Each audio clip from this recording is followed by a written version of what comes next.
In terms of potential threats, the release of the Taliban who were being held in Guantanamo was conditioned on the Qataris keeping eyes on them. Is there the possibility of some of them trying to return to activities that are detrimental to us? Absolutely. As far as the Qataris, we heard new reporting today that the terrorists can roam around the country of Qatar at will. And this is the nation where the Taliban literally keeps an office in the capital city. By the way, they're only supposed to be monitored for a year.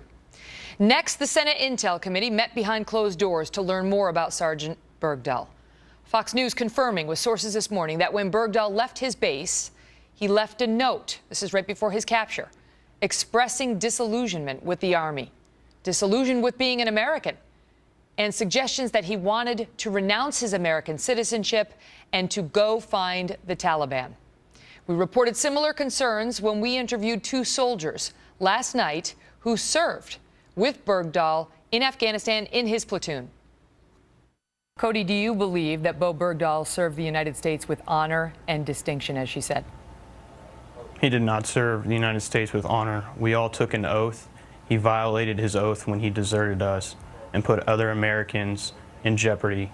I just don't want to see him hailed as a hero, and I just want him to face the consequences of his own actions and possibly face a court-martial for desertion. Today, the president's State Department appeared to challenge those two soldiers you just heard from, suggesting that those men and others like them are misleading the American public about Sergeant Bo Bergdahl and his action in Afghanistan.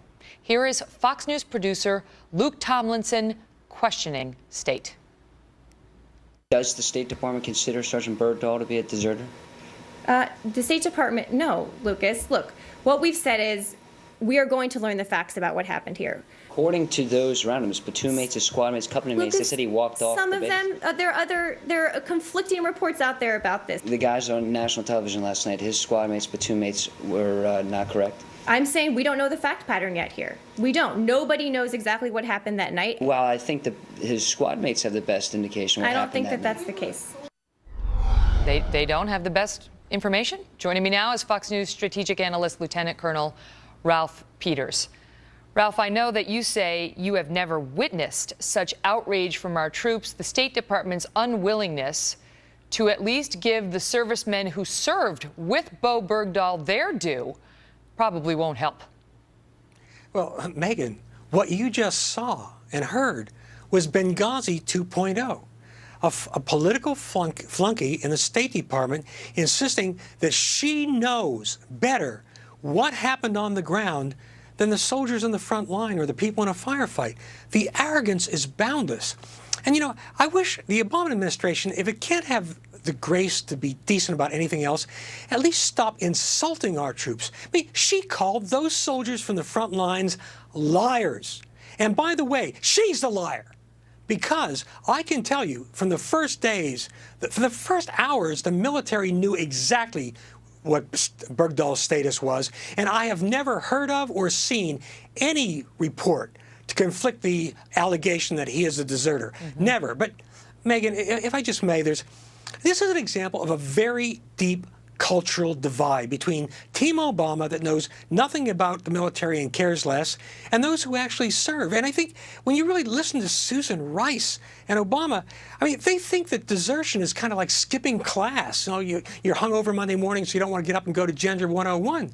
It is the second gravest sin in the military catechism, right behind turning your weapon on your brother soldiers. I mean, I cannot begin to communicate how deeply the military feels about deserters. And one last point, please. I am sick of hearing people, even on Fox, instant experts who never served in their military, saying, well, we always went after our deserters and our troops and bring them home, even if they're deserters. Megan, throughout much of our history, we did go after deserters. And when we got them, we shot them or hanged them. Or if we were in a good mood, we would brand them with a D on their cheeks or forehead. When we became enlightened in the 20th century, we still shot some, but we always sent them to prison and hard labor. So this is not a minor offense. Desertion is very, very grave, and Team Obama just doesn't get it. Let's talk about their expectations, because the news reports today are that they were expecting euphoria at the announcement of Bo Bergdahl's return. How did they get to the point of expecting that, Ralph, when this man is very controversial? His own platoon mates, I have yet to hear one come out and say anything in his defense. Well, obviously, it's clear that Obama's the emperor, and nobody wants to tell the emperor he has no clothes. He's clearly getting bad feedback from his inner circle. They've closed the ranks against the outer world. But again, they just don't understand our military. I really believe that Team Obama thought that bringing Bo Bergdahl home at any price was going to result in a repetition of the celebrations when it was announced that we got Osama bin Laden, that there'd be frat boys from GW and University in Washington jumping up and down in front of the White House.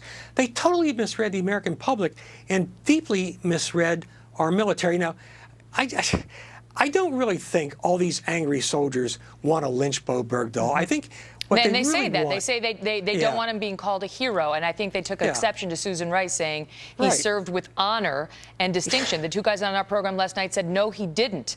And some have pushed back a little, Ralph, on the ceremony we saw in the Rose Garden, where his father, speaking in Pashto, the language of the Taliban, was praising Allah and closing out with Amin next to the President of the United States. Instead of having Mr. and Mrs. Bergdahl, the father and mother of an alleged deserter, and celebrating them, giving them more attention than he's given to any military family, he should have had at the White House the families of the at least 6 soldiers who died searching for and trying to free Bo Bergdahl. I mean, the president, he disdains our troops. He uses them as political props and then does something like this. And oh, by the way, what's the price of getting Private Bergdahl back?